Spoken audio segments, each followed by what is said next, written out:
You are listening to Keep Canada Weird, a weekly weird news roundup by the Nighttime Podcast. Handsome Aaron Airport, I see you frantically wiping your hands and wiping your mouth. Were you snacking before we started? I never snack before we start, but I was just like hungry and I had a bag of Ringalos here. Humpty Dumpty Ringalos, and I just couldn't help myself. And I was trying to get as many Ringalos in as possible before we went live. Okay, well, you did a great job. You scarfed them. We don't want to start a special treat segment on the show. Since we already have a special drink segment, I don't think my waistline could take opening the show with chips and pop. But I will tell you, I do have a drink tonight. It's not really that special, but it is refreshing. It's a Diet 7-Up. Oh, okay. Diet 7-Up, eh? Yeah. That is a special drink. You were saying you didn't have one before we went live. Let me ask you this. 7-Up or Sprite? I like both.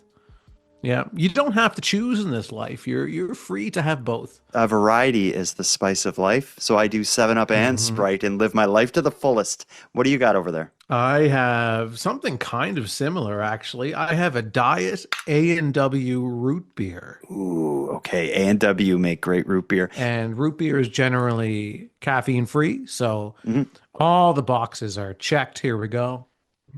Oh, yeah, that's tasty. Yeah, that's damn good. Really washes down my Ringalos. We got a lot of voicemails tonight, so I'd love to chat more about our drinks, but I want to just jump right into the voicemails. Every so often, we cover a story that really stirs up the Keep Canada Weird correspondent crew, and it happened again last week. The story surrounding the senior citizen punching out the out-of-control teenager inside a Tim Hortons coffee shop in Canada has led to a lot of listeners writing in. An American listener named Julie wanted to give us a bit of insight on her experience with dealing with teenagers in a business she manages and her thoughts on seeing a senior citizen punch out a teenager that was out of control. Here's what Julie had to say. Hi, Jordan. My name is Julie, and I'm from Wisconsin, and I listen to your show all the time. And I'm calling in about the kid who got beat up by the senior citizen at the Tom Horton. I'm a property manager of a shopping mall, and I have to deal with naughty kids every day. And when the school season is over, these little kids come to the mall and they think that they can do whatever they want. Their parents, I don't know what their parents do, but they've literally rode their bikes through the mall, and they swear at the mall walkers, which are senior citizens. They throw things at them. It's just terrible. They're little vandals. And so I love the video. I thought it was awesome that man was wailing on that kid. And I know that sounds terrible, but it doesn't. When you deal with them on a regular basis, like I do, I just wish that we could do something to these little snots. They're just brats. And why do they think that they have the right to do this? I just don't get it. But I just wanted to support the elderly people that smacked around the young teenager, because there are days I wish I could do that. Do you want to react to this incident taking place at Tom Horton? Yeah, I prefer that name, Tom Horton. It's more professional than Tim Horton. It's Tom Horton. Yeah. CPA. The guy. Tom Horton, attorney at law, That's right. His friends call him Tim Horton. Yeah, but it's Tom Horton. Julie sounds like she has a bloodlust, and that's okay. I don't condone senior citizen violence against children, but Julie, she doesn't seem to have much of a problem with it. Did she say she manages a mall? This is beginning to sound more and more like a Keep Canada romantic voicemail, because can you imagine if you were to be dating someone who manages a mall? What do you mean? Why? Why would that be? I would hang out at her mall. I'm just saying, the reason I bring it up because you and I both love malls. Yeah. We love spending time in malls. And imagine if we were dating the mall manager. Yeah, but they say don't dip your pen in the company ink. And I feel like dating the mall manager would just be a little too close to the fire. Think of the perks, though. You'd be able to have access to the private bathroom. So when you have to go number 2 at the mall, you'd be able to go to the manager's bathroom. Do they have their own bathroom? Of course, the manager has their own bathroom. The manager doesn't use the the Norm's bathroom. You know, the manager is up in an Yeah, in office. the tower above the center of the mall. Yeah, constantly using the bathroom. Yeah, I don't know. I still don't know. I'm still not sold on the idea. I've never thought like, man, I'd love to date a mall manager. But yeah, I guess it would have its perks. I'll see you to that. We got to get into something here, though. That was a great voicemail, a great way to start the show. But there has been a bit of political outrage that has taken over Canada. And I think a lot of people are turning to us for our insight and our reaction to Canada's latest political controversy. I'm talking, of course, about one of Canada's most famous musicians, Drake, and his battle with former NDP leader Jagmeet Singh. I don't think anyone saw this coming. Drake has had a beef with Jagmeet Singh, but don't expect a diss track from the former politician, just an apology. Y'all ready to party tonight? Fans were certainly ready to party when Kendrick Lamar with special guest SZA played 2 shows in Toronto last week. Let's go. But one attendee in particular is feeling the heat.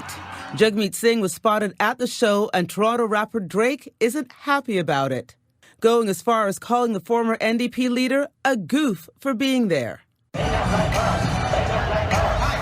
Drake and Lamar have been embroiled in a beef for over a year, the two dropping diss tracks against each other. The undisputed winner of the feud is Lamar and his Grammy-winning record, They're Not Like Us. In the track, Lamar calls Drake a pedophile for allegedly dating underage women. Drake has taken Lamar and his record company to court, suing for defamation. As for Singh, he took to X to apologize, writing, "I was born in this city. I love this city, but real talk, I get it. I shouldn't have gone at all. OVO and Drake have lifted the city and Canada for me. It'll always be Drake over Kendrick." Come on now, boys. Can't you just get along? So Kendrick Lamar is still on tour. Drake has a new record coming out. The fact that we're talking about them, I guess it's good for both of them. So do you want to react to the beef between Kendrick Lamar and Drake, or just the weirdness or nonsensical nature of a politician apologizing for attending a pop concert? Yeah, the beef between Drake and Kendrick is, I don't even want to comment on that. It's been going on for a long time now. It's beyond ridiculous. I don't think it. But one question about it. Maybe you know more about it than I do. Does Kendrick Lamar have other hits other than his big song that calls Drake a pedophile? I would imagine he does. I don't really follow him. The only beef that I have with him is he ripped us off. Did he? Well, he references A minor in the song. Oh, that's right. Airport had a song, A minor. That's right. We had a song called A minor. Drake has began a defamation lawsuit. I don't know if it's against Kendrick Lamar or against his record label, but I thought that maybe like Kendrick Lamar may have found himself in a difficult position, because if you have like this massive hit that's as problematic as this is, because whether or not, the allegations are true or whatever, if you can't prove that in court, he's probably going to lose every cent he makes from that song. And it was like a big part of Kendrick Lamar played the Super Bowl halftime show and performed that song. Although he didn't sing the line that refers to Drake as a certified pedophile. It's an interesting story. And I think when that defamation trial eventually begins, that's going to be pretty fascinating. It'll also set quite a precedent for like beefs that play out in hip hop music, Yeah, and that's a thing that's been going on for a long time, but I think that's been part of the music, battling and kind of going back and forth with battle songs and diss tracks and all of these things has been a part of hip hop for years and years and years. So yeah. For somebody to be able to sue another artist over something like that, that's going to be interesting. Yeah, it will be. But as far as Jagmeet Singh, like I don't think he has anything to apologize for. He lives in Toronto. There was a big concert. He went. Mm-hmm. It was inappropriate to call him a goof. Goof of all the insults too. Yeah, yeah. I think that one hits pretty hard though. Yeah, because it takes away all of your credibility. When somebody calls you a goof, it means nobody takes you seriously. With all that said, we have a big card ahead of us tonight. We have two weird stories set in public places in Canada that I'm really excited about. And we also have a section of consumer complaint stories, not listeners sending consumer complaints to us, but bizarre consumer complaints finding their way into the Canadian courts or Canadian media. And we're going to have a string of voicemails related to the senior citizen punching out the kid at Tim Hortons. I'll kind of pepper them throughout the episode, but let's take our first break of the night. And when we get back, we'll have two stories set in weird public places in Canada.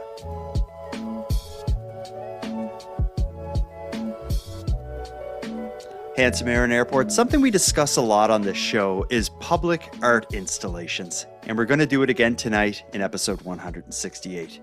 Oak Bay, British Columbia's latest public art piece is turning heads and raising quite a few eyebrows. The life-size sculpture, titled Modern Man Does Research, features a stainless steel man sitting on a stainless steel toilet, staring into his stainless steel telephone.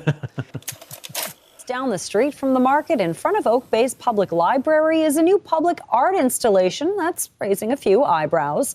It's titled Modern Man Does Research, although how that research is being conducted is the interesting part. It depicts the man sitting on a toilet, scrolling on his phone with a cigarette in his mouth. It's created from stainless steel cookware and is part of that municipality's Arts Alive project, scattering art installments throughout the city on loan for up to a year. People we spoke with today say they like the piece, and it's doing what public art should do: get us talking. I think it's good. I think it's a meditation on what we're all doing with ourselves these days. Still thinking, but maybe not quite having the same context. I think it's really rather interesting. I like it. You do? Yeah, it makes people stop and look and talk. What could be better? Isn't that the point of public art? Exactly. It's good. People stop, think, have a little think about something, rather than just go about in our own little worlds. A full list of artwork displayed for this year's Arts Alive project can be found on Oak Bay's website. I'm just going to say it. I like it. That's public art for me. It has an amazing look. Like when you look at the light reflecting off the stainless steel, beautiful. But the message behind it, it makes you talk, it makes you think. And I think it gives an important message to a lot of people. Yeah, Especially in this day and age. Especially in this day and age. Imagine if this art piece was erected in the 1950s. Well, it wouldn't make any sense because back then, Take out the phone, Okay. and it's just it would be holding a book, or just sitting on the toilet. and it would still be called Modern Man Does Research. No, it'd just be Modern Man Poops. Yeah, it would be. I think it would be a lot more divisive. I guess so. Yeah, yeah. I'm, and both of us are normally quite critical of pretty much all of the outdoor art installations that we've covered on this show around this country. And this is the one that I love. I love this one. It makes you think. It's interesting. It's well done. It's well designed. My only issue with it is the placement of it, where it's outside. I think this would be better inside, in a mall manager's bathroom. That's where I think would be the best spot, because you are dating the mall manager and you have totally free and unlimited privileges to the mall manager's bathroom. And then you go in and the metal man is using the bathroom every time you go in. Doing his reading COVID stuff. And then, just going through COVID details and concerns about the vaccine. and then you realize, how does Metal Man get access to the mall manager's bathroom? Because I'm the one dating the mall manager. Mm-hmm. So then you start to wonder, what's the relationship between Metal Man and the mall manager? Okay. So it makes the art a little more conflicting to look at.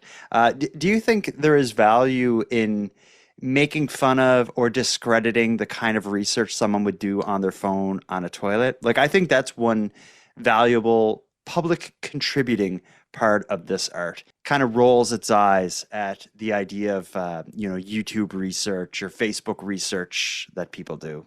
Do you think that's valuable to make fun of publicly? I think this doesn't make fun of it. I think this validates it. And yeah, like it's everybody does this. Everybody sits on the toilet on their phone, and maybe it's not research, maybe it is, but people work on the toilet now. Yeah, and you modern can. technology has given us that, and I think it should be celebrated. I think it should no longer be shamed. We took such different ideas and feelings out of this piece. I support it as a public statement against sloppy research online, and you see it in so many different ways that it's quite surprising. Let's move on from this story. There's another weird public place that is in the news in Canada, and maybe we'll agree on this one. It doesn't involve art. It actually involves a rather dangerous slide. A playground in Colwood, BC is making headlines for all the wrong reasons after its towering metal slide has proven to be a bit more thrilling than your average playground variety. One of the people who took a trip down the slide was Sarah Lalonde, a mother of two. And when she came out the bottom of the slide, she ended up with a leg broken in 2 places. The city has since shut the slide down, pending further safety review. But let's listen in on the story of the slide to hell. Still very sore. A lot of the swelling has come down in this part of my leg. A West Shore mom is relieved the tallest slide at a Colwood park has been closed after a painful landing. It was not the experience we intended to happen. We went around the first turn, and as soon as we hit the first turn, my leg went all the way this way and went up and smacked the top of the metal slide, and I heard a crack. I heard my leg break. Sarah Lalonde rode down the Corey Park slide with her son. We were bumping like jelly beans down the rest of the slide. This is where the rods and screws are. Unlike his mom, who needed surgery for broken bones, he wasn't seriously hurt. Would you go down that slide again? No. The city of Colwood is aware of 2 reported injuries. Others have added to the tally online in response to a post by staff. The slide's future is under review. We have to look at this and see what happened before we can ever make any type of conclusions. The rest of the playground is still open, with signs up. The equipment is for kids aged 5 to 12. Oh my gosh, it's the best park we've been to. I love it. My daughter is obsessed.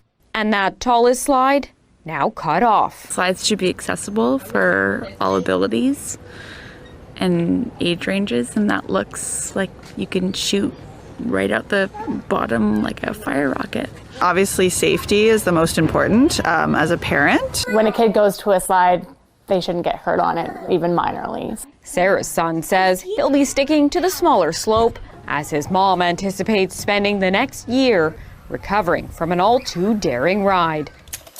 When I look at that playground, that slide is quite epic. Like, it looks like a lot of fun. It looks like it's almost maybe like 2 stories high, and the slide goes from the 2 stories up to the ground level. It's bigger than any slide I've ever seen at a public playground. But as you hear in that news report, it's something designed for kids. Like, did it say like, I don't know, like 8 to 12 years old or something? This is like a grown woman going down that slide. When I look at that slide, I think myself, like, that looks like a lot of fun, but I would wreck myself if I tried to go down that. Yeah, it looks pretty dangerous. What I'm wondering and kind of surprised isn't happening here is some type of a lawsuit. If they had the warning up about the age limit, that would be a defense that the city or whoever owns that playground would have. But I still don't know if that would get them out of it. This playground, it looks like some people with a bunch of like sheet metal and logs made this crazy playground. And I think the reason you're not seeing these interesting, unique playgrounds anymore is because it opens the door to injuries and lawsuits and such. So this is just another example of like people will say, you know, in the 80s when I was a kid, we had, you know, this sort of thing and we survived. In the 80s, we had stuff like these playgrounds and they all, for the most part, went away because people like this woman went down it and broke their legs and every so often they sue. Yeah, but I mean, I've gone down children's slides before and didn't have any issues. Yeah, this isn't your average slide though. It's taller, it's longer. But that's what I'm saying. It shouldn't, the slide shouldn't be to begin with. Yeah. It's just designed in a way that makes it dangerous because they were even saying in the story that there were children getting hurt on this slide as well. Not to the extent and not to the mangled extent that this woman was. Yeah. Certainly the children were getting hurt as well. So it just seems like the design of this slide is flawed. And the person who designed it as punishment should be sent down their own slide. Yeah. Well, what do you think is going to happen with this slide? Right now, they kind of have it like fenced off for the most part with the rest of the playground open. My money's on they just remove this slide because they don't want to risk getting sued if they don't get sued by her. Yeah, get rid of the slide because you're going to have, since the puberty problem is rampant in this country, you're going to have teenagers hearing that this is a death slide and they're going to need to try it out. And then they're going to end up as pretzels on the other side. The slide to hell is what I call it. And that's because it's fast, it's scary, it's dangerous. And because it's stainless steel, I bet you it's very hot and muggy in there. Yeah. But you brought up an interesting point there. Do you remember moments ago you referenced the puberty problem? Of course, I remember. And to be honest, I kind of did it on purpose. Okay, good. Well, it's a good move on your part because you're setting up the next voicemail. I told you we have actually a trilogy of voicemails related to the senior citizen punching out the kid at the Tim Hortons that we discussed last week in episode 167. A listener named Mara wants to weigh in on that issue, not so much in the context of what happened at that Tim Hortons, but specifically on the puberty problem branding that we used. The puberty problem is a term that you coined to represent the phenomenon we notice where teenaged children seem to be trying to destroy everything that is good about society. We've been calling it the puberty problem. Mara's not crazy about that. Let's hear what she has to say. Hello, bus stop and Handsome Aaron Airport. This is Mara from the States. I listen every week. It's one of the bright spots in my week, so thank you for letting us bury our heads in the sand with you. I wanted to workshop the name the puberty problem a little bit. To me, that sounds kind of like there's a problem with the puberty, which I don't really want to listen to or be a part of. So I was wondering how we feel about instead calling it the teenage rampage. Think it over. Just let me know. Thanks again. Keep Canada weird. Bye. I get her point on the puberty problem. That term, if without the right context, it may lead someone to believe that we're talking about a problem with puberty, but where the term comes from is the problem seems to start socially at the time of puberty. What Mara is considering is maybe a rebrand, and she floated the term the teenage rampage. I like it, but I don't love it. It's almost there. It's an interesting name.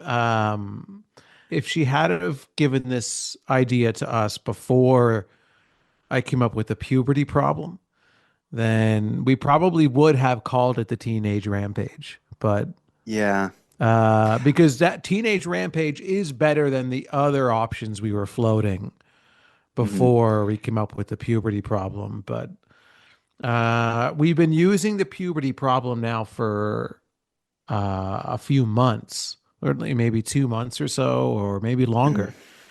And we've already trademarked it, and we have T-shirts. And before you get too far, though, you got to wait till our third voicemail because okay. I am going to advocate for a rebrand, but not just yet. And that rebrand isn't going to be the teenage rampage. A little later in the show, we're going to hear actually from a clinical psychologist about Oh, this God, issue. okay. And what they present is possible branding that I think is really good. Okay. But with all that said, let's take our second and final break of the night. When we get back, we have 2 consumer complaints. These are stories involving going to the news or going to court about a consumer issue. These are 2 very strange stories. Buckle up for these. We'll get into them after this break.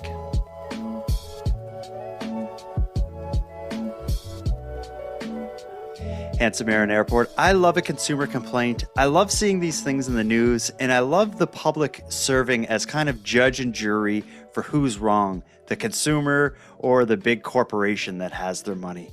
We have a good one here. An Ottawa man was stunned to receive a $1,547 water bill. It's over 15 times his usual amount. When he contacted the water company, asking them to investigate why the bill was so high, the problem was eventually traced to a toilet leaking in a basement bathroom that the man rarely uses. He doesn't think he should have to pay the bill. The water company says he has to. Here's the story of the leaky toilet in Ottawa. And this was the culprit. This basement toilet has caused much grief for 68-year-old Paul Malowin. How much was it leaking? Like that. A silent leak went unnoticed. He was shocked when the bill arrived. The total, $1,547 over 2 months. I thought, it's a house. Like, I would have had a flood. I would have had a pool sitting somewhere. As you can see here, I've had an average of about $80, $90 all the way through till here. Shoots off the chart. Malowin called the city immediately. The response? He's on the hook for the bill. So this nice young lady calls me. Then she says, oh yes, well, it's bylaw. And now that it's a bylaw, you can't get any kind of rebate. Toilet issues are fairly common. Water is continually running. So although Out of This World Plumbing says even a small leak can add up to big bucks. probably a flapper that just didn't close properly, in which case it's in your toilet, but essentially it's the same as you just going in and leaving a tap turned on and just letting it run for 2 months. So it will put your water bill up quite high. The city has a program that can alert residents when water use is high. It's called a Water Monthly Usage Alert, but the onus is on the owner to sign up. In a statement, the city says, homeowners are responsible for all water usage on their property as well as the repairs and maintenance of all plumbing fixtures. It's important that they ensure these are in good working condition, and if a resident suspects a leak, they are encouraged to address the problem as soon as possible to avoid increases in their water bills. Malowin says alerts should be automatic for everyone. She says to me, oh, but you know, you could have registered for this. Malowin says he had no idea this was an option. Why isn't it, you get 20% over, we send you a warning, say, hey, you're already 20%. You don't wait till someone has 15 months a bill in 2 months. Malowin is still holding out for financial relief, but realizes he may have to pay the full amount. Do you want to serve as judge and jury in this case? Well, do you want me to just say what I think? Yeah, you're the lawyer, I'm guessing, representing the water company. Yeah, I am. Yeah. What do you think should happen, water company lawyer? Your Honor, this man needs to pay the bill. And why is that? Because he used the water. That's why. That's pretty simple. If anyone is in trouble, it should be the manufacturer of whatever part of the toilet failed. Yeah, but I mean, how old is the toilet? And also, that's what happens to toilets. They start to leak eventually. It's happened to me several times throughout my life. I've had leaky toilets, and I could hear the little stream kind of continuing after it was flushed, and I thought, oh, yeah, that's sounds like a leaky toilet. Got to deal with that. Yeah, so I fix it. Yeah. It seems like his idea is kind of like I should be allowed to have a toilet in a downstairs bathroom that I don't go anywhere near. And if it leaks, like, it shouldn't be on me. Yeah. That's kind of the risk you take with, plumbing inside your house. People take it for granted, but it's actually quite risky, and a lot of things can go wrong.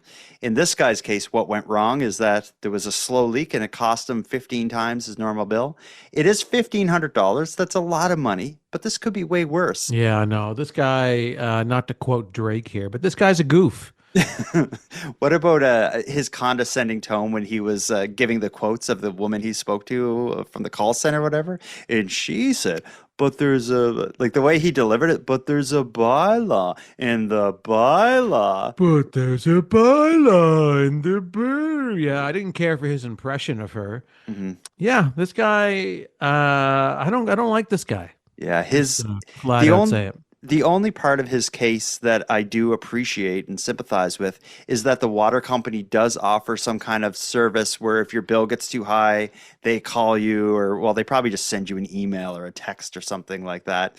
His idea is that he shouldn't have had to sign up for that. It should have been automatic. Maybe he has a case there, but it's a business decision for that company. Do we want to automatically put everyone on it or not? They don't owe it to you to offer that service. No. So again, it's they offer water at a pretty reasonable price, and you buy it, and sometimes you don't realize how much you're using of it. Yeah. All things considered, though, you know, we complain about bills all the time, the price of gas, the price of electricity, the price of food. Of all the bills, water is by far the most reasonable bill. You'd be without water in your house, it would be such a huge problem. And the bill is reasonable in terms of price, even when it goes up. Yeah. Well, think about how much water you use when you flush the toilet, when you take a shower, when you cook, when you drink, when you let your toilet run. Like I never think about like, oh, I gotta like when I save water, it's for environmental reasons, never because like, oh, my bill's gonna be nuts. Yeah, exactly. Water is very cheap, and so are bananas. I think this guy with his water bill is bananas. All right. Well, I think we both agree. I side with the water company on this one. I think the guy should pay his bill and get a new toilet put in. And I agree. Yeah. All right. That was an easy one. This next consumer complaint, it's not really a consumer complaint, although it does involve the purchasing of sexual services. It's more so a state will legal case, unlike anything I've ever heard. This is truly a Keep Canada Weird news story. An 84-year-old BC widow's $1 million estate is now at the center of a bizarre legal battle after her remaining family members learned that she left her money to a much younger male escort that she met online just months before her death. Her niece, her nephew, and a former personal trainer turned friend are now engaged in a legal battle to overturn her will. This is the story of the 84-year-old woman, the male escort, and the $1 million that she left him. A BC Supreme Court judge will now decide if the will of Janet Henry, an 84-year-old North Vancouver woman who left her $1 million fortune to a male escort in his 20s who she'd been seeing in the final months of her life, will stand, or if that money will go to her last beneficiary, her former personal trainer, or her closest living relatives, a niece and nephew in Australia. Candice Cho is a wills and estates lawyer in Vancouver who isn't part of the case but has read the court filings. I think the facts in this case are more unique than my usual cases, although it's not uncustomary to have somewhat dramatic facts. We kind of joke about how it's kind of like soap operas for the dead. The court documents outline how Henry hired Simon Garston to provide companionship and sexual services in the final year of her life. 3 months before she died in November 2021, she made him the sole beneficiary of her will, and he inherited $1 million. Henry's niece and nephew argue their aunt was unduly influenced by Garston. They are essentially saying that she was coerced to do something against her will. Essentially, that's what undue influence is. The niece and nephew aren't asking the judge to throw out their aunt's entire will, just her gift to the escort, because Henry's previous will didn't name them as beneficiaries either.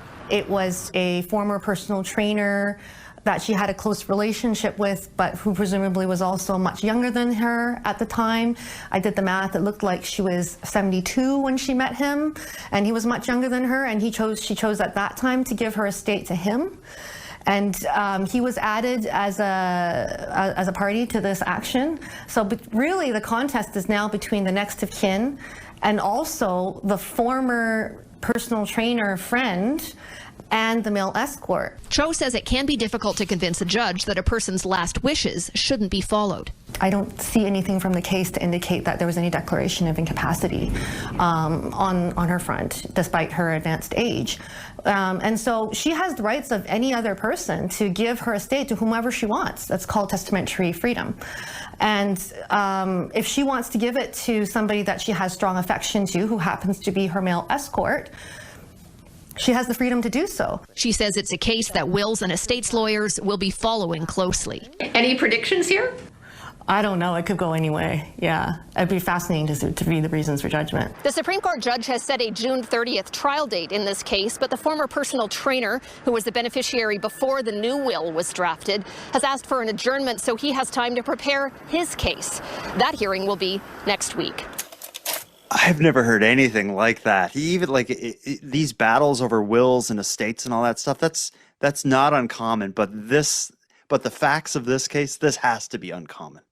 This is going to be a TV show one day, 100%. It has to be. Like I would never expect an 84-year-old widow. She's been living alone for, I think I read her, she has no children. Her husband died like 15 years ago. And she's just spends her time, I guess, with first a personal trainer, then a male escort for the last 3 months of her life. You would never have expected that. No. I mean, she died at 84. Is that the age that yeah. So you would, but I applaud her is how I feel about it. For living the good life? She's at that age, she's still, for lack of a better term, horny. And I think that's wonderful. And I think she was living her life, especially the last few months of her life, how she wanted to live it. Having intimate relations with a much younger man. And, he deserves this. He deserves the money. There is a dark side of it, because a part of her niece and nephew's reasoning for trying to have the will overturned, again, it's not because they want the money. They weren't beneficiaries on her last will either. The personal trainer was. So they want to have it overridden and that money given to the prior guy who was a personal trainer. But in their case, in the court filing, it is quite interesting and a little dark what they have to say. I'm going to read you some of it here. This is going to repeat a little bit of the facts of the case, but it's going to give more detail on what the allegations actually are. Janet Henry, an 84-year-old widow from British Columbia with no children, left the bulk of her $1 million estate to a much younger man she met online named Simon Garston, a self-described professional companion and male escort. The two connected via Skype in early 2021 and saw each other several times over the next 6 months, including multi-night stays at her home. Court documents state that Henry paid Garston agreed-upon fees for companionship and sexual services. Now Henry's niece and nephew are contesting the will, alleging she was lonely and vulnerable, especially during the COVID-19 lockdowns, and subject to undue influence by Garston, who they say held a position of power over her. Garston, in response, argues that Henry was an independent woman who made her own decisions and that he was financially dependent on her. It wasn't the other way around. A BC Supreme Court judge ruled that the case must go to trial, noting circumstantial evidence like a 54-year age gap and revealing text messaging, suggesting more than a casual relationship that raises questions of influence. Adding complexity, a former friend named Douglas Wilson has entered the legal battle. A previous will from February of 2021 named him as the primary heir to her fortune. Wilson says he and Henry met in 2009 when he was her personal trainer, and they developed a close relationship that lasted even after he moved to Australia.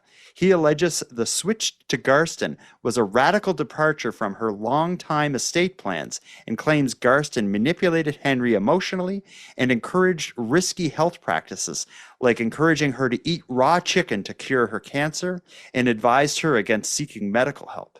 The trial is scheduled for June 30th. So, a few things here. For one, the part of the allegation that involves the male escort encouraging her to self-treat cancer with raw chicken and not go to see a doctor and stuff, that kind of would lean me to think, like, was this guy trying to see an end to her life?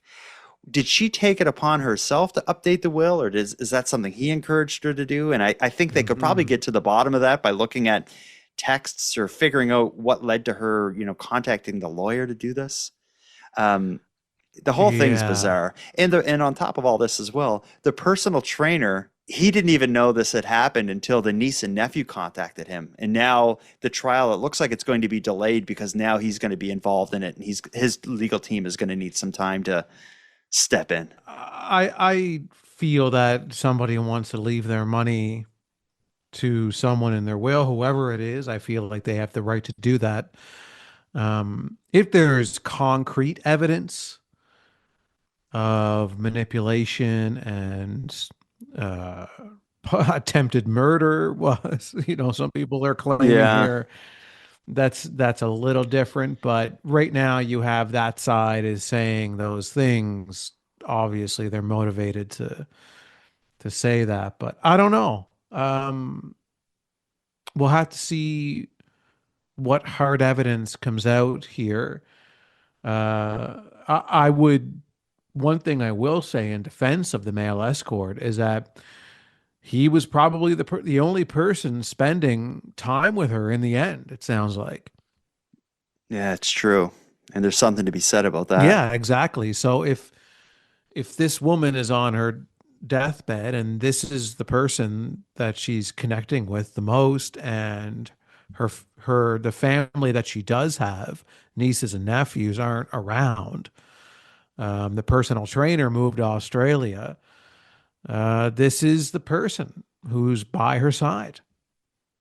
Mm-hmm. Jeez. It's a wild one, but it will be an interesting case to follow. I'm hoping it gets a lot of media coverage because there's been very little written about this so far, which is kind of surprising because it's so salacious and unexpected. I hope that the trial, when it eventually happens, we got 2 trials to look forward to: the Lamar Drake defamation trial, and now the 84-year-old the 84-year-old's millions being left to the male escort trial. Yeah. It's going to be an interesting year. Yeah, no, it's going to be busy. We may need to add a new series into this show that we have, called trial case watch, or trial Keep watch? Canada Legal, or something to that effect. Yeah, we'll workshop that name. Speaking of workshopping names, we've heard a lot of people weighing in on the senior citizen punching out the kid at the Tim Hortons. We've heard Mara suggest maybe considering a rebrand from the puberty problem. Let's pass the microphone to another listener of Keep Canada Weird. We received a voicemail from someone who claims to be a clinical psychologist named Dr. Rogers. I looked them up and I don't know if they're legit, but let's give them the microphone anyway. Hello, my name is Dr. Rogers. I happen to be a clinical psychologist and psychiatrist. I just listened to the latest episode of Keep Canada Weird, where the teen got slapped at Tim Hortons. Now, you and Aaron do not have the psychological background in which to analyze the situation, but luckily I do. The clinical term for what happened is puberty pushback. This is where teens try to push back against the boundaries of society as they try to find their way and navigate their place in a society as they emerge from their child state to their adult state. Now, my practice happens to be in Saanich, of all places, and that teen happens to be my client. So luckily, because of this incident, not only do I get to charge exorbitant fees in trying to resolve the situation of his trauma in traumatizing people, but now I get to charge those same exorbitant fees in trying to resolve this new trauma that has come up as a result of this incident where the senior has slapped him. Have a good day, gentlemen. That was good. Yeah. It's good when you hear from an actual real clinical psychologist. Yeah. There's not much we can say in, back to that, because we just don't have the education, the experience in psychology that this individual does. So we can't really argue them. So they're suggesting that we call it the puberty pushback. Yeah. And we call it we've been using the puberty problem, but the puberty pushback is just a little more descriptive. I don't know if it's better, but it's a different way to describe the puberty problem. I don't know if it's better though. Yeah, Puberty pushback. I'm not puberty convinced. I'm problem. not convinced. It's interesting. My only concern is selling merchandise. In terms of rolling off the tongue in a marketing perspective, puberty problem is the winner. Puberty pushback. Let's have some more people weigh in, some more listeners, and see what. Let's get a few more opinions on this before we make any final decisions. Okay, we're sticking with puberty problem at this point, though. And for now, if we went with puberty pushback at this point, do we need to include Dr. Rogers in on a commission on all the sales of the merchandise we've been selling that's been flying off the shelves? We do. It's a 70% commission. Well, this has been interesting. Do we need any kind of palate cleanser, or do you think this is, you know what? I'm just going to do it. I got one other voicemail I want to play. I guess we'll call this a Keep Canada Romantic segment. This may be unexpected. This may be shocking to you. We've heard people on prior episodes share dating profiles, I think in hopes that someone out there in Keep Canada Weird Nation would find an attraction to them and reach out. But I got a voicemail from a listener named Nancy in California. She's not putting herself on the market. I think she wants you, Aaron. Here, I'm just going to let her plead her case. Hi guys, this is Nancy calling from California. I'm sure you get this question frequently, but I was wondering if Handsome Aaron Airport is on the market. I think we would be a pretty good match. I adore a dry sense of humor. I love cats. Ooh. I'm into musicians. Oh. And I enjoy watching live music. Okay. Also, for what it's worth, my mom's from PEI. It's not worth much. And with the way things are going in the US, I'd be willing to relocate for love. So let us, ladies, know if we stand a chance with Mr. Airport. I mean, there's some interesting points that she made. I like when my ears perked when she said cats. That's a big thing with me because, as all listeners of this show know, I have a cat who's my world. And if somebody doesn't like cats, then it's not going to work out. Do you think she's looking for companionship or citizenship? I think it's interesting that in her pitch, she's like, and I will move to you. And I will move. Yeah, I didn't think about that until you mentioned it. And now that's all I can think about. You know, I mean, this listener should send in another voicemail and convince me that this is not for citizenship. It's been speculated from the very beginning that Keep Canada Romantic was going to be derailed by your charming nature, and it looks like maybe that's happened. So, yeah, another voicemail from her convinced me it's not about citizenship. However she wants to do that, whatever method she uses to try and convince me and the Keep Canada Weird Army that I should marry this person. And have her move here. Mm-hmm. She could be a third co-host on the show. Oh, that would be an interesting first date. It would be two people with a cat who keeps Canada weird. I think we've been through a lot tonight. This was an interesting way to end it, but the actual stories tonight, you can't ask for more than a crazy political story like Drake versus Jagmeet Singh. We had the consumer complaint with the water bill, the absurd story of the 84-year-old's $1 million being left to the 20-something-year-old male escort. And then we also had some public art in there. This has been an awesome episode. I love episode 168. What do you give this out of 10? Oh, it's been a wonderful episode for me. I don't want to use a number. I find that a bit too mechanic. And so how many thumbs up then?